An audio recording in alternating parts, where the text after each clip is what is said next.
ये प्राचीनता दिव्य है मित्रों इस रसोई घर की, जिसके मैं आपको दर्शन करा पा रहा हूँ। इसी रसोई घर में ठाकुर श्री मोती बिहारी जी के लिए भोजन प्रसादी भोग के लिए बनाई जाती है। लकड़ी और गोबर के उपलों पर भगवान श्री कृष्ण की प्रसादी बनाई जाती है मित्रों। ये प्राचीनता के आप दर्शन कर पा रहे हैं। ये चूल्हा है दोस्तों, इसी चूल्हे पर भगवान के लिए भोग के लिए उनकी वही 5,500 वर्ष पुराने मोती के वृक्ष हैं, जिन्हें भगवान ने मोती के रूप में बोया था।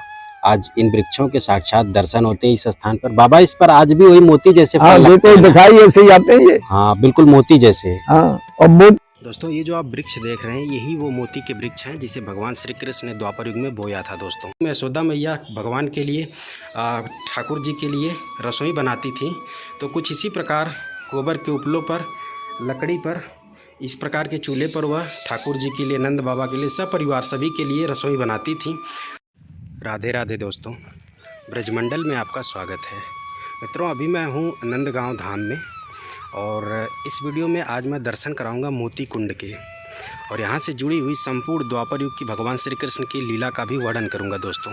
इस स्थान को मोती कुंड के नाम से जाना जाता है। इस स्थान पे भगवान श्री कृष्ण को श्री मोती बिहारी जी के नाम से जाना जाता है दोस्तों। और ये जो सामने आप देख पा रहे हैं ये मोती बिहारी जी का मंदिर है, और ये पूरा आप जो देख पा रहे हैं ये मोती कुंड है दोस्तों।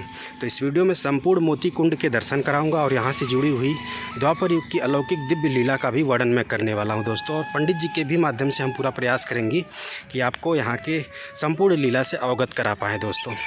स्थान देखें, बड़ा ही सुंदर, रमणीय, शांतिप्रिय है दोस्तों। और बता दूं दोस्तों कि ये जो स्थान है, ये मोती कुंड, ये दोस्तों नंदगांव का जो नंदीश्वर पर्वत है, आपको दिखा पाऊँ तो ये सामने देखें, नंदगांव के संपूर्ण दर्शन हो रहे हैं दोस्तों। नंदीश्वर पर्वत पर विराजमान नंदगांव, और नंदीश्वर पर्वत के सबसे ऊंचे शिखर पर नंद बाबा का महल विराजमान है दोस्तों। वहां से मात्र 200 से 300 मीटर की दूरी पर यह स्थान है दोस्तों, जिसे मोती कुंड के नाम से जाना जाता है मित्रों। हम चलते हैं, आपको संपूर्ण दर्शन कराते हैं मित्रों। बता दूं कि इस स्थान पर भगवान श्री कृष्ण ने द्वापर युग में बड़ी ही अलौकिक लीला की थी, बड़ी ही दिव्य लीला की थी दोस्तों। जी हाँ, अब अलौकिक क्यों कह रहा हूँ, दिव्य क्यों कह रहा हूँ, बता रहा हूँ आपको। द्वापर में भगवान ने जितनी भी लीलाएं की वो सभी दिव्य और अलौकिक ही थी दोस्तों, क्योंकि भगवान जो लीला करते हैं वो दोस्तों असाधारण होता है, अलौकिक होता है, दिव्य होता है, जो सामान्य मनुष्य नहीं कर सकता मित्रों। कुछ इसी प्रकार की लीला भगवान श्री कृष्ण ने इस स्थान पर की थी द्वापर युग में। भगवान ने यहाँ पर मोतियों की खेती की थी।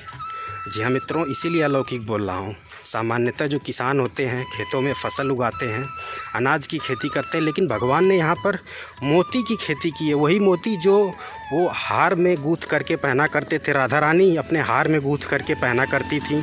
जी हाँ मित्रों, उनके सखा सखी जो है हार में गूँथ करके पहना करते थे।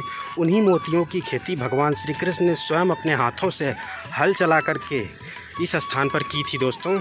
आज उन मोतियों के वृक्षों के साक्षात दर्शन भी होते हैं 5,500 वर्ष पुराने। आज वो मोती एक कह सकते हैं विशालकाय वृक्ष का रूप ले चुके हैं, जो आज भी इस स्थान पर मौजूद हैं।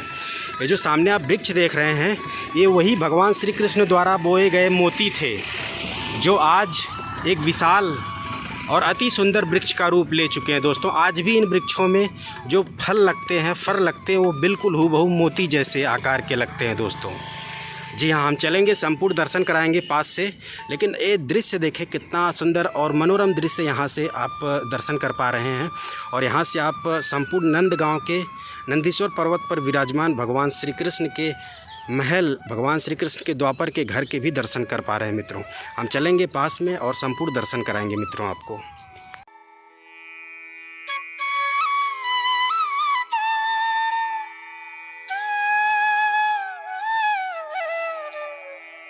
दोस्तों ये जो आप वृक्ष देख रहे हैं यही वो मोती के वृक्ष हैं जिसे भगवान श्री कृष्ण ने द्वापर युग में बोया था दोस्तों। जी हाँ, आज आप जिस वृक्ष के दर्शन कर रहे हैं ये द्वापर की वही 5,500 वर्ष प्राचीन मोती के वृक्ष हैं मित्रों, जिनको भगवान श्री कृष्ण ने स्वयं अपने हाथों से बोया था इस स्थान पर। और अभी मैं देख पा रहा हूँ तो यहाँ कम से कम 4 से 5 वृक्ष हैं टोटल। ये मोती के वृक्ष हैं दोस्तों, इन पर मोती जैसे फल आज भी लगते हैं मित्रों। और अगर मैं प्रयास पूरा करूँगा कि आपको इन वृक्षों पर जो मोती जैसे फल लगते हैं उनके दर्शन करा पाऊँ, तो ये आप दर्शन करें। ये वही दिव्य वृक्ष है मित्रों, द्वापर के भगवान श्री कृष्ण के हाथों ये वृक्ष लगे हुए हैं इस स्थान पर। उस टाइम उन्होंने मोती बोए थे, लेकिन आज जो है ये पूरा एक विशालकाय वृक्ष हो चुके हैं मित्रों। ये आप दर्शन करें। और एक विशेष महीना होता है जिसमें इस पर खूब ढेर सारे मोती लगते हैं दोस्तों। जी हाँ, अभी क्या है ना, ये फूल लगे हुए हैं और कुछ दिन में ये मोतियों जैसे फल बन जाएंगे दोस्तों, ये जो आप देख पा रहे हैं। और बड़े ही सुंदर लग रहे हैं देखने में वृक्ष दोस्तों। जी हाँ, इनकी सुंदरता बिल्कुल मोती जैसी है दोस्तों। अभी थोड़ा सा और आपको दर्शन कराता हूँ। तो ये देखें, यहाँ पे कुल 4 वृक्ष हैं, 4 से 5 वृक्ष हैं दोस्तों। ये दर्शन करें आप। इनकी प्राचीनता देख करके आप बिल्कुल के बता सकते हैं कि ये 5,500 वर्ष प्राचीन भगवान के द्वारा बोए गए मोती के वृक्ष हैं दोस्तों। ये दर्शन करें आप। बात और बता दूं दोस्तों कि यहाँ पर जो भी श्रद्धालु भक्त आते हैं, स्पेशली यहाँ पर जो है मोती लेने के लिए आते हैं दोस्तों। जी हाँ, क्योंकि इन वृक्षों से आज भी मोती झड़ते हैं दोस्तों। और कभी कभी कुछ ऐसे भी भक्तों को दिव्य कृपा हुई है उनके ऊपर भगवान की, कि यहाँ पर उन्होंने इस वृक्ष की मोती ढूंढ रहे थे तो उन्हें सच में बिल्कुल असली वाला मोती मिला था दोस्तों। कहते हैं जिनके ऊपर भगवान की दिव्य महिमा होती है, दिव्य कृपा होती है, तो यहाँ पर उनको जो है असली मोती भी प्राप्त होते हैं दोस्तों। ये देखें, वही मोती के वृक्ष हैं मित्रों। इस तरफ 4 से 5 वृक्ष थे टोटल, और एक वृक्ष यहाँ पर भी है दोस्तों। और ये जो आप कुंड देख रहे हैं, ये असली मोती कुंड ही है दोस्तों। ये जो आप देख पाएँ, एक तो बगल में कुंड है और यहाँ पे एक छोटा सा कुंड है, तो ये वही मोती कुंड है दोस्तों जिसका जिक्र मैं कर रहा था। अभी तो इसका जीर्णोद्धार हुआ है, लेकिन अभी साफ़ सफाई इसके लिए मैं समझता हूँ ज़रूरी है, क्योंकि अभी बरसात बीती है तो इस वजह से काफ़ी ज़्यादा हरियाली अंदर है। लेकिन समय के साथ सफाई हो जाएगी तो और भी सुंदर लगने लगेगा। बता दूं दोस्तों कि इस कुंड को भगवान श्री कृष्ण ने अपने बंसी से प्रकट किया था, इसे, जिसके मैं आपको दर्शन करा रहा हूँ। ये आप दर्शन करें। तो यही है दोस्तों मोती कुंड, इसे मोती कुंड बोलते हैं। और सामने मोती बिहारी जी का मंदिर है। मित्रों, देर न करते हुए अब हम मंदिर में चलते हैं और आपको दर्शन कराने का पूरा प्रयास करते हैं दोस्तों। और नंदगांव से मात्र 200 से 300 मीटर की दूरी पर यह स्थान है, मोती कुंड नामक स्थान। और जो पावन सरोवर है ना मित्रों, अगर पुराने वीडियोस देखे होंगे तो आपको पता होगा कि पावन सरोवर बिल्कुल रोड के किनारे पर है। पावन सरोवर के बिल्कुल बगल से ही मार्ग जो है इस तरफ आया हुआ है। मुश्किल से मैं कह सकता हूँ 300 से 400 मीटर जब आप अंदर आएंगे पावन सरोवर वाली रोड पर, तो जो है दोस्तों आपको ये दिव्य स्थान के दर्शन होंगे भगवान श्री कृष्ण के मोती कुंड के दोस्तों।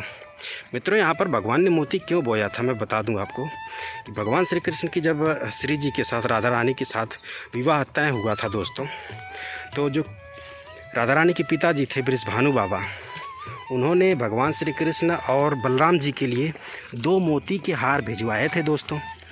और ये कहते हुए भिजवाए थे कि ये मोती के हार दोनों भाइयों को दे देना और दोनों भाई पहन करके विवाह में आएंगे। तो जब भगवान श्री कृष्ण के यहाँ, यानी कह सकते हैं नंद बाबा यशोदा मैया के यहाँ नंदगांव में बृषभानु बाबा कीर्ति मैया ने 2 मोती के हार भिजवा दिए। तो जब भगवान श्री कृष्ण और बलराम जी दोनों मोती के हार लेकर के अपने ग्वाल बाल मित्रों के पास गए दिखाने के लिए, तो ग्वाल बाल मित्र थोड़ा सा चिढ़ गए, इसलिए कि एक तो सिर्फ अपने लिए ही इन्होंने मोती के हार मांगे हैं, हमारे लिए नहीं मांगे हैं। तो जो उनके ग्वाल बाल मित्र थे वो चिढ़ाने लगे भगवान को, श्री कृष्ण जी को और बलराम जी को। बोला कि ये तो 2 ही मोती के हार हैं, हमारे लिए तो तुम्हारे बाबा जी ने, बृषभानु बाबा ने हमारे लिए तो मोती के हार नहीं भेजे। तो अब जब ग्वाल बाल मित्रों को हार नहीं मिला तो उन्होंने क्या किया, क्या बोला आपको सुनाता हूँ। उन्होंने बोला कि हे कन्हैया, हम तो ग्वाल बाल हैं, हम तो पुरुष हैं, ये जो हार मिले हैं तुमको, ये हार तो स्त्रियों के लिए होते हैं, स्त्रियों के श्रृंगार के लिए होते हैं, हम तो ग्वाल बाल हैं, पुरुष हैं, हमारे ऊपर ये शोभा थोड़ा देगा, क्या तुम स्त्री बनना चाहते हो? तो भगवान श्री कृष्ण ने क्या किया, और बलराम जी को साथ में लिया और इस स्थान पर आए, क्योंकि भगवान श्री कृष्ण को भी इस बात का बुरा लगा कि हाँ, बृषभानु बाबा ने सिर्फ 2 ही हार भेजे हैं, मेरे ग्वाल बाल मित्रों को तो हार नहीं भेजा उन्होंने। तो भगवान श्री कृष्ण इस स्थान पर आए बलराम भैया के साथ, और दोनों जो मोती के हार थे उनको हाथ में लिया और यहाँ पर वो हल चलाने लगे। हल चलाकर खेत बनाया और उन खेतों में मोती के हार बो दिए दोस्तों, मोतियों को बो दिया इस स्थान पर। तो इतने में बलराम जी जो है घर चले गए नंदगांव, और उनसे जो है नंद बाबा यशोदा मैया ने पूछा कि कहाँ है लाला, तो उन्होंने बोला वो मोती बो रहा है। तो दौड़े दौड़े सभी लोग इस स्थान पे आए, साथ में कीर्ति मैया, बृजभानु बाबा, नंद बाबा, यशोदा मैया, सभी लोग इस स्थान पर आए। देखा कि कन्हैया यहाँ पर मोती बो रहे हैं। वो देख करके स्तब्ध रह गए। तो उन्होंने कहा लाला आप क्या कर रहे हो? तो कन्हैया ने बोला हम मैया मोती बो रहे हैं। मित्रों, इसके बाद जब उन्होंने मोती बो दिए तो यहाँ पे वृक्ष ये बड़े बड़े हुए, और इन वृक्षों से इतने मोती निकले कि मोतियों की जो क्वालिटी थी वो बृजभानु बाबा द्वारा दिए गए मोतियों से उच्चतम थी, और साथ ही साथ बड़ा ही सुंदर मोती के जो है यहाँ पर कहें प्रकट हुआ। दोस्तों, इतने सारे मोती इन वृक्षों से निकले कि बताते हैं कि भगवान श्री कृष्ण ने 3 से 4 बैलगाड़ी मोती लदवा करके बरसाना बृजभानु बाबा, कीर्ति मैया के यहाँ भिजवाएँ, और ये कहते हुए भिजवाएँ कि कह दीजिएगा श्री जी भी श्रृंगार कर लेंगी और उनकी सभी सखियाँ और सभी रिश्तेदार सब लोग श्रृंगार कर लेंगे, मैं इतनी मोती भिजवा रहा हूँ। तो ऐसी दिव्य लीला हुई थी दोस्तों। इसी स्थान पर उन्होंने मोती बोए थे दोस्तों भगवान श्री कृष्ण ने। आज भी यहाँ उन भक्तों को मोती यहाँ प्राप्त होते हैं जिन पर भगवान की विशेष कृपा होती है। ये वही मोती कुंड के दर्शन है दोस्तों जिसे भगवान ने अपने बंसी से प्रकट किया था दोस्तों। तो जब भी आप नंदगांव आएँ तो इस स्थान के दर्शन जरूर करें। नंद बाबा के महल से मात्र 200 मीटर की 300 मीटर की दूरी पर यह स्थान है। यहाँ पर कदम्ब के वृक्ष के भी दर्शन हैं, भगवान के बड़े ही प्रिय वृक्ष जिन पर वो बैठ करके बंसी बजाया करते थे दोस्तों। और अभी हम चलते हैं मंदिर के अंदर, आपको दर्शन कराते हैं ठाकुर श्री मोती बिहारी जी के। यहाँ भगवान श्री कृष्ण को मोती बिहारी जी के नाम से जाना जाता है। मंदिर बेहद प्राचीन है मित्रों, ये आप देखें। यह स्थान, यहाँ की लीला तो द्वापर युग की है, लेकिन उसके साथ साथ ये मंदिर भी उसी प्राचीनता का जीता जागता उदाहरण है। ये देखिए आप, बहुत ही सुंदर मंदिर है, चारों तरफ प्राकृतिक सौंदर्य है मित्रों। और यहाँ पर एक बड़ा ही सुंदर सा गौशाला है जहाँ पे गौ माता की सेवा, यहाँ पर जो भी संत सेवा भावी में रहते हैं वो करते हैं मित्रों। अभी मंदिर के अंदर चलते हैं और आपको दर्शन कराने का पूरा प्रयास करते हैं।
दोस्तों, हम जो है श्री ठाकुर मोती बिहारी जी मंदिर प्रांगण के अंदर प्रवेश कर चुके हैं। कुछ इस प्रकार के दर्शन हैं, यहाँ पीपल के वृक्ष के भी दर्शन हैं और सामने भगवान भोलेनाथ विराजमान है दोस्तों। तो ये मंदिर का प्रांगण है और सामने मंदिर है। अभी हम चल करके आपको ठाकुर श्री मोती बिहारी जी के दर्शन भी कराएंगे मित्रों। और उससे पहले हम आपको यहाँ भगवान भोलेनाथ के, वृंदा देवी के दिव्य दर्शन करा देते हैं। तो यहाँ आप भोलेनाथ के दिव्य दर्शन कर सकते हैं दोस्तों मंदिर प्रांगण में। और यहाँ पर ठाकुर जी की रसोई है दोस्तों, ये जो आप दर्शन कर पा रहे हैं। यहाँ भगवान श्री कृष्ण के लिए जो भी संत हैं यहाँ पर, वो इसी रसोई में उनके लिए भोजन प्रसादी बनाते हैं मित्रों। ये आप दिव्य रसोई घर के दर्शन करें।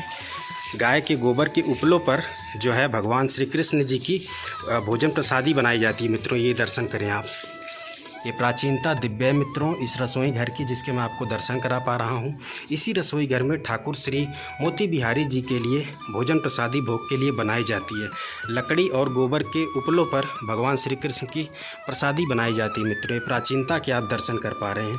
ये चूल्हा है दोस्तों, इसी चूल्हे पर भगवान के लिए भोग के लिए उनकी भोजन प्रसादी बनाई जाती है दोस्तों। ये दिव्य दर्शन है मित्रों।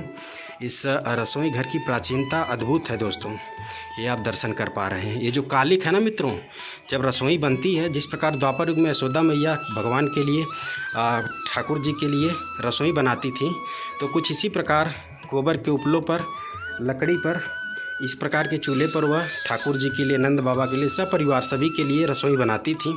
तो रसोई घर उनका भी इसी प्रकार काला था दोस्तों, क्योंकि धुआं निकलता था ना, तो इस प्रकार की कालिक हो जाती थी। तो वही दृश्य, वही दर्शन और वही खुशबू आज भी इस प्राचीन रसोई घर से देखने को, महसूस करने को मिलता है मित्रों। और अभी हम यहाँ से आगे चलते हैं, ठाकुर जी श्री मोती बिहारी जी के दर्शन कराएंगे। और उससे पहले मित्रों, इस स्थान पर भगवान भोलेनाथ के दर्शन हैं। ये आप भगवान भोलेनाथ के दर्शन करें, बड़े ही दिव्य दर्शन है इस स्थान पर भगवान भोलेनाथ के।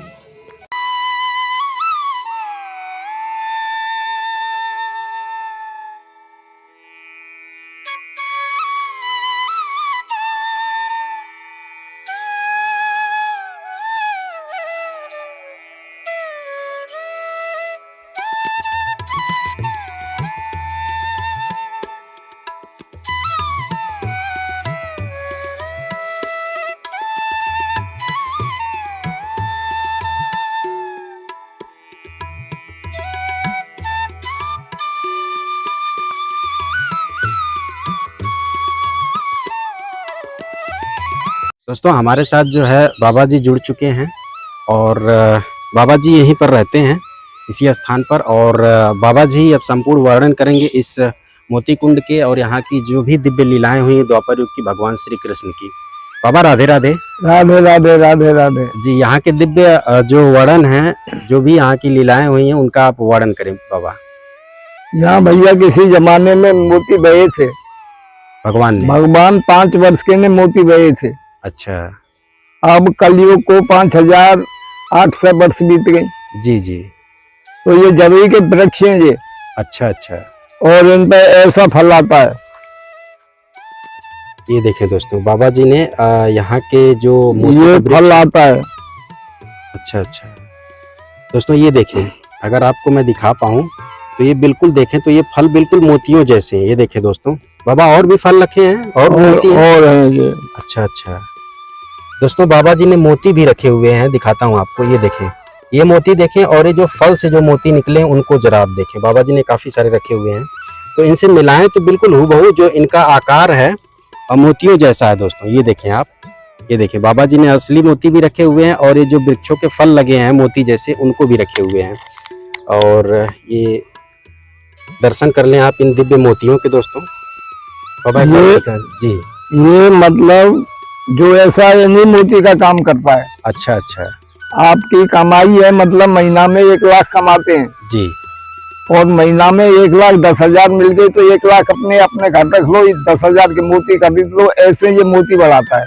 अच्छा अच्छा। आमदनी बढ़ाता है, इससे मोती खरीदे जाते हैं। जी जी। इस बात को मतलब यहाँ जुड़े हुए हैं जी जी, जो यात्री लोग बताते हैं। जी जी। यहाँ रामायण चल रही है जी। तो 2000 की साल से चल रही है। अच्छा, 2000 साल से। हाँ, धनतेरस में 24 साल हो जाएंगी। जी जी। गौशाला भी है यहाँ। जी जी। अब तो देख रहे हैं 10-5 साधु भी है हर वक्त।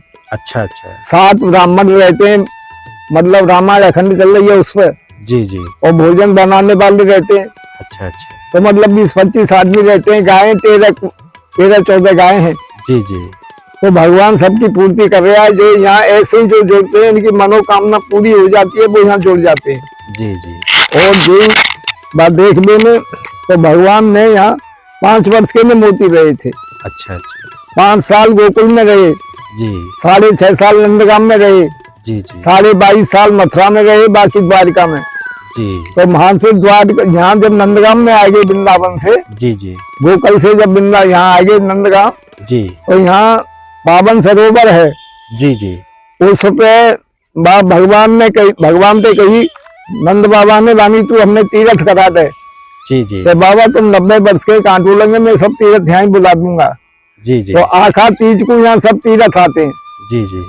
तो यहाँ भीड़ होती है। राधा कृष्ण भेला भये यहाँ नहाने के लिए। तो दादा ने कही माँ की लीला मारे गई, अब क्या होगा। जी। ये ब्रजवासी इंद्र की पूजा करते हैं। जी जी। इंद्र की पूजा छुड़ा देंगे, हम गोवर्धन की पूजा कराएंगे। इंद्र रिसाएगा, पानी बरसाएगा, हम पर्वत उठा देंगे, लीला प्रकट हो जाएगी। जी। तो ऐसा ही हुआ।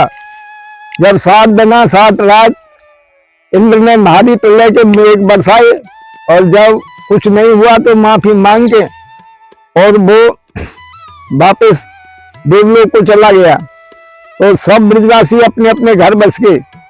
तो राजा रानी बरसाने में न चल गई। राजा रानी ने कहा कि मैं माँ उस बच्चे को देखना चाहती हूँ कि 5 वर्ष के में इतना भारी पर्वत कैसे उठा दिया, वो भी 7 दिन 7 रात। मतलब कृष्ण भगवान छोटे थे, राधा बड़ी थी, इसलिए बच्चा कहा था उन्हें। जी जी। मतलब 15 दिन कम 1 साल बड़ी है राधा रानी। अच्छा अच्छा। तो यहाँ जब आए तो राधा रानी और बाकी माँ सब यहाँ आई, उनकी बातचीत रही। जब राधा रानी वापस जाने लगी तो जसोदा ने उसकी गोद भर दी। अच्छा। गोद भर गई तो आज भी ऐसा है कि लड़की देखने जाते हैं, गोद भर आए तो रिश्ता पक्का हो जाता है, नहीं कच्चा रह जाता है। जी जी। तो गोद का सामान जब वहां पहुंचे तो वहां समाज बैठी, तो राजा के आगे जब वो सामान दियो तो राजा ने कही है तो हमारी लड़की मांग रही, गोद भर गई। जी जी। समाज वाले ने कहा मान के तू राजा है और वो ग्वालिया है, ये ग्वालिया राजा की लड़की मांग लो। बृजभानु बाबा राजा थे। हाँ राजा थे, ब्रज के राजा। नंद बाबा के लाला ग्वालिया थे, श्री कृष्ण ग्वालबाल थे। ग्वालिया थे, नंद बाबा के यहाँ रहते थे वे। जी जी। तो बृजभानु जी राजा थे। तो समाज वालों ने बाबा जी से कहा, बृजभानु बाबा से, हाँ कि वो तो ग्वालिया है, ग्वालिया ग्वालबाल है, और तुम जो है राजा हो, तुम्हारी राजा की लड़की है, और फिर तेरी लड़की सुंदर है, वो काला कलूटा है। अच्छा। भगवान श्याम मतलब सामरे थे। जी जी। मान के नहीं, ये भगवान है। अच्छा, बृजभानु बाबा ने कहा, बृजभानु बाबा ने कहा, ये विश्वान जी ने कहा मान के ये भगवान है, जेल में जन्म हुआ जी, और भादों की कितनी जन्ना चढ़ी, जेल दे दिया और गोकुल पहुंच गए। जी जी। और ये राजा रानी भी मुझे भादों में ही जी जी। और रावल गांव में जमुना में खेलती मिली। जी तो जी। कहूँ हाल का बच्चा जमुना में खेलता है। नहीं नहीं। तो मान के ये भगवान है, दोनों मान की लीला कर रहे हैं। जी जी। इनका ही संपर्क ठीक है मानिए। तो समाज वालों ने कहा कि भगवान है तेरा। बाबा हम थोड़ा सा आपको रोकना चाहेंगे। मित्रों, जैसा कि बाबा जी ने बताया कि श्री जी यहाँ आई हुई थी नंदगांव, तो यशोदा मैया ने उनकी गोद भर दी। जब गोद भराई हो जाती है उसकी रस्म, तो इसका मतलब ये होता है कि अब शादी पक्की हो गई है। हाँ, है ना बाबा? हाँ। तो जब श्री जी अपनी गोद भराई लेकर के गई वहां पर बरसाना, तो समाज वालों ने देखा तो न बृजभानु बाबा से, यानी कि श्री जी के पिताजी से बोला कि आप तो राजा हो और आपकी लड़की सुंदर है, और जहां से इन्होंने गोद भरा करके आई है वो जो है एक ग्वाल बाल है और काला कलूटा है, ये मेल ठीक नहीं है। लेकिन बृजभानु बाबा ने इस बात को नहीं माना, उन्होंने स्वयं कहा कि वो भगवान है। हाँ। इसके बाद उन्होंने आगे का रिश्ता पक्का किया। जी बाबा बताएं आप। मान के तेरा भगवान है पैसा। जी। जो राजा ध्यान सगाई करेगा तो पैसा देना पड़ेगा। जी जी। और ग्वालिया को मन करे जो दे दे। जी। ग्वालिया है ना, वो तो लड़की मांग रहा है खुद, उसने गोद भरी, तू देखने थोड़ा गया। जी जी। तू थोड़ा बुलाया, उसके यहाँ तेरी लड़की गई, उसने गोद भर गई। समाज वालों ने कहा। हाँ। बांध के नहीं है भगवान है, बांध के 2 हार भेज देंगे। जी। कृष्ण बलराम पहन के आ जाएंगे, मेरे पास में 4 हार कीमती है। जी। राजा के यहाँ जो रहते हैं बहुत हार है वैसे तो, पर 4 हार बहुत कीमती है। 2 मैं रख लूंगा, 2 उनको भेज दूंगा। जी जी। तो 2 हार आए थे सगाई में। जी। आज भी ऐसा है, यहाँ लड़की की लगन लिखी जाती है, उसको भूत दक्षिणा कहते हैं, जो नव ब्राह्मण को देते हैं। जी जी।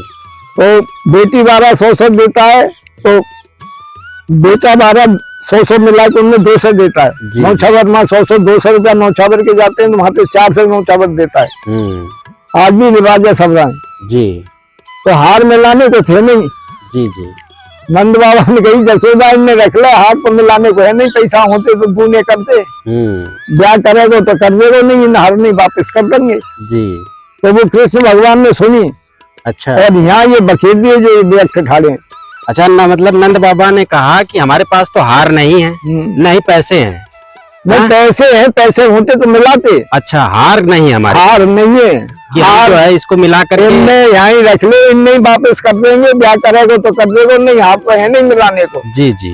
तो कृष्ण भगवान ने सुनी। अच्छा, कि हमारे जो नंद बाबा हैं उनके पास हार नहीं है, और जो नहीं वापस करेंगे ब्याह होगा ना, तो यहाँ बखेर दिए। अच्छा। और बंसी से वो कुंड खोद दिया। जी जी। और पानी लगा दिया। अच्छा।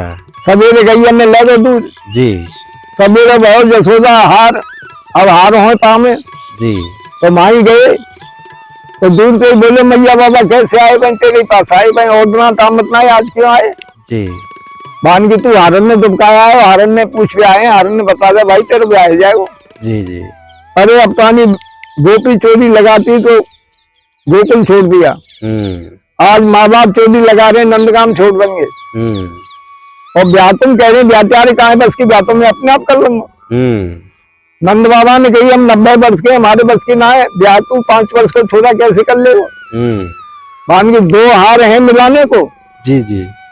बानी 2 हारन की क्या चला है, मोती हमारे जैसो एक बीजऊ ना है। और बानी में जो गाड़ी भेजेंगे ब्याह होगा कि ना है। तो गोपी ग्वाल बड़े हंसे, माँ बाप पर एक बीज ना है, वो 2 गाड़ी भेज रहे हो। तो जो गोपी थी उनको विश्वास था कि जो 7 बिना 7 रात पर्वत उठा सकता है वो 2 गाड़ी भी भेज सकता है। बिल्कुल बाबा। तो गोपी ने कही बाबा जी गाड़ी गाड़ी चिल्ला रहे हो, हटी लो, ऐसे बताओ को ना, इतने भारी जंगल में कहाँ देखे।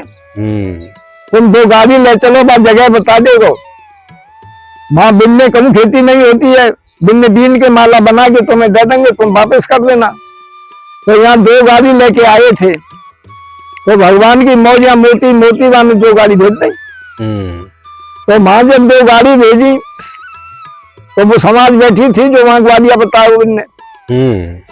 राजा ने कही बान की जे कैसो भाई, जे कैसो ग्वालिया जी। हम राजा है, हमारे जोड़ी 2 हार थे। जी जी। और इनमें 2 हार मैंने भेजे, 2 हारन में इन गाड़ी में 2 जन कितने हारे बान की तुमने मेरी इज्जत कम करा दी। जी जी। मैं लड़की बार हूँ, मैंने 2 हार भेजे, 2 गाड़ी आई, मुझे 4 गाड़ी देनी चाहिए। और मेरे जो भी 2 हारे एक हार ने पटक दे।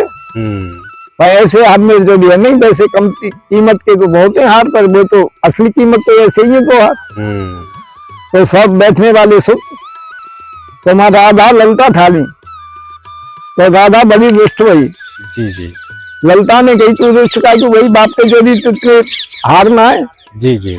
अरे तुम कहते माखन चोर है, चीर चोर है, फलान चोर है, तो बहुत बड़ा चोर है, किसी राजधानी में चोरी करी है। मेरा बाप राजा है। जी जी। जब राजा के जोड़ी 2-4 हार हैं, तो आगे जोड़ी इतने हार कहाँ आए हैं, किसी बड़ी राजधानी में चोरी करी है। जी जी। मैं इसके संग शादी वहीं शादी करे चाहे मत करे, पर तू बता, तू कहती कि मैं ही कृष्ण में ही राधा हूँ। जी जी। और वो कहते मैं ही कृष्ण में ही राधा हूँ, हम तो दोनों एक 2 तन के लीला कर रहे हैं। जी जी। तो वाने दिखा दी वो भगवान ने। जी जी। भगवान ने 2 गाड़ी भरी ठाली है, तू ही राधा है, तू ही कृष्ण है। तो यहाँ बरसाने में कुछ दिखा है। जी जी। तो बरसाने में राधा रानी ने रतन कुंड पैदा किया। जी जी। बाप पे कही कहे बहन 2 गाड़ी, बहन 2 मुँह दिख रही, तू देगा कितनी, 2 4 6 भेज दे। तो वहां से 4 गाड़ी रतन आए। जी जी। तो वहां रतन कुंड कहते हैं, यहाँ इसको मोती कुंड कहते हैं। जी जी। राधा पे कही ललता ने बान की तू भोली वाली है, वो मायाधारी है, कोई माया रस्ते को संग चल। और दोनों यहाँ आई, उनसे कही राधा में तेरे संग शादी नहीं करूंगा, भेजा तुमने तेरे हाथ चाहिए तुझे। जी जी। तो ललता लेके चली गई, राधा यहाँ ही रह गई। और शादी भी नहीं है, वही कृष्ण है, वही राधा है, किससे शादी करे। जी जी। पर शादी भी है जैसे राम जन्म में जनक जी के कोई संतान नहीं थी। जी जी। ब्राह्मणों ने बताया तो उनके यज्ञ किया, सीता जी निकली, उसके बाद में लड़की पैदा भई, ऐसे संसार चलता है। उसका नाम उर्मिला, जो लक्ष्मण जी को शादी भई। ऐसे ही इनको रावल ग्राम में राधा मिली थी विश्वान जी को। जी। तो इनके भी संतान नहीं थी। जी जी। जब राधा घर आ गई, उसके बाद में लड़की पैदा भई, उसका नाम राधा रखा। जी जी। उसकी शादी भांडीर वन में हुई। ये यहाँ का किस्सा है। जी जी। बोलो राधा रानी की जय हो, जय। जय हो। दोस्तों, बाबा जी ने यहाँ की संपूर्ण लीला का वर्णन किया, आपने सुना किस प्रकार भगवान ने यहाँ पर मोती बोए थे। दोस्तों, आज ये जो वृक्ष आप देख रहे हैं, ये वही 5,500 वर्ष पुराने मोती के वृक्ष हैं, जिन्हें भगवान ने मोती के रूप में बोया था। आज इन वृक्षों के साक्षात दर्शन होते हैं इस स्थान पर। बाबा, इस पर आज भी वही मोती जैसे हाँ, ये तो दिखाई ऐसे ही आते हैं ये। हाँ, बिल्कुल मोती जैसे। हाँ, और मोती ऐसा काम करता है। अच्छा। और जो यहाँ इनके जोड़ गए, जी, मतलब एक मुंबई की थी। जी जी। उसके जो वहाँ वृंदावन रहती है संत कॉलोनी में। अच्छा अच्छा। वो यहाँ रोने लगी, हमारे गुरु जी समाधि में चले गए। जी जी। तो रोने लगी, बन के ससुराल में लड़की की शादी नहीं हो रही। हाँ। गरीब आदमी, गरीब नहीं है, मेरे लड़का बहुत अमीर है। हाँ हाँ। 5-5 6-6 मील है उनके नाम। हाँ हाँ। और लड़की के नाम में 2 मील है।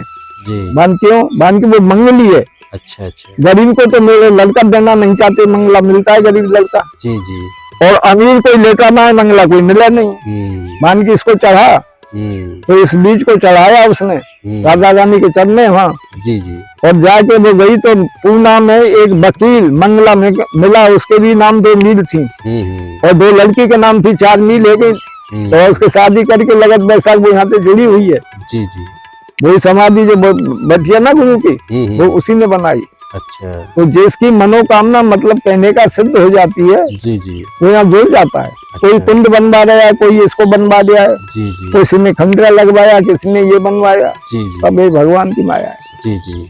दोस्तों, अगर आप भी यहाँ मोती पाना चाहते हैं, इन वृक्षों का दिव्य मोती, तो बाबा मोती लेकर के हमेशा देखें। आपने बाबा ने दिखाया भी, तो आप बाबा जी से संपर्क करके यहाँ आकर के मोती प्राप्त कर सकते हैं। इन मोतियों में दिव्य शक्ति होती है दोस्तों, जैसे कि बाबा जी ने भी बताया, मनोकामना सिद्ध होती है दोस्तों। अरे मनोकामना बहुत पूर्ण सी होती की है। नींद चल गई, नींद नहीं चलती थी, आज नींद चल रही है, धड़ाधड़ आ रहे हैं भैया। जी जी बिल्कुल। तो ऐसी दिव्य महिमा है दोस्तों इस मोती कुंड की, इन मोती के वृक्षों की। आज भी इन पे मोती जैसे फल लगते हैं दोस्तों। और क्यों भगवान ने बोया मोती, और किस प्रकार उन्होंने जो है बृजभानु बाबा के यहाँ 2 से 3 जो है बैलगाड़ी मोती भिजवाए थे दोस्तों। और ये सारी महिमा बाबा जी ने बताया। बाबा जी राधे राधे। और राधे राधे। बहुत बहुत मित्रों, हमने जो है संपूर्ण दर्शन करा दिया आपको मोती कुंड के, और साथ ही साथ ठाकुर श्री मोती बिहारी जी मंदिर के। इसमें दोस्तों जो सबसे ज़्यादा अच्छा चीज़ मुझे लगा वो दोस्तों रसोई घर लगा दोस्तों। आज भी वही द्वापर युग जैसा रसोई घर के दर्शन होते हैं इस स्थान पर दोस्तों। जिस प्रकार यशोदा मैया भगवान श्री कृष्ण बलराम जी को रसोई बना करके खिलाया करती थी द्वापर युग में, गोबर के उपलों और लकड़ी की आंच पर, कच्चे चूल्हों पर, मिट्टी के कच्चे चूल्हों पर, उसी प्रकार आज भी इस स्थान पर बिल्कुल उसी प्रकार से, उसी प्रथा से भगवान श्री कृष्ण को आज भी ठाकुर प्रसादी यहाँ बनाई जाती है दोस्तों। अभी दोस्तों शाम भी हो चुकी है, थोड़ा सा मैं आपको बड़ा ही सुंदर सा सनसेट का नज़ारा दिखाता हूँ यहाँ से। अभी तो यहाँ से आप नंदगांव के दर्शन करें, नंदीश्वर पर्वत, नंदगांव, बहुत ही सुंदर अद्भुत दृश्य यहाँ से देखने को मिल रहे हैं। तो मेरे इस कैमरे में जूमिंग नहीं हो सकती, नहीं तो मैं जूम करके यहाँ से आपको दर्शन कराता। ये देखें कितना सुंदर दृश्य है सनसेट का। सरोवर में बड़ा ही सुंदर छवि इस वक्त सूर्य देवता की, सूर्य महाराज की दिख रही है दोस्तों। और इस तरफ ठाकुर श्री मोती बिहारी जी का मंदिर और ये मोती कुंड के दर्शन है सामने दोस्तों। और इन्हीं सुंदर दृश्यों को देखते हुए दोस्तों अपने दोस्त को इजाज़त दीजिए। हमने इसमें पूरा प्रयास किया कि आपको सुंदर तरीके से मोती कुंड ठाकुर श्री मोती बिहारी जी के दर्शन कराएं, यहाँ के द्वापर की लीलाओं का वर्णन करें। बाबा जी ने भी काफ़ी मेहनत किया मित्रों, और ठाकुर जी के थोड़ा आपको दर्शन भी करा दें, साक्षात दर्शन हो जाए लीला स्थलियों पर ठाकुर जी के, तो आनंद ही आ जाए। वो देखें जैसे जैसे संध्या होती है दोस्तों, ठाकुर जी भ्रमण करने लगते हैं अपने सभी लीला स्थलियों पर। आज भी नित्य प्रतिदिन वो पूरे ब्रज 84 कोस में अपने सभी लीला स्थलियों पर श्री जी संग जाया करते हैं दोस्तों, आज भी नित्य प्रतिदिन। और अभी आवाज भी सुन पा रहे होंगे भगवान श्री कृष्ण के मयूर रूप के। मित्रों, अब हम इस वीडियो को समाप्त करते हैं। जय श्री कृष्णा, जय श्री राधे, राधे राधे।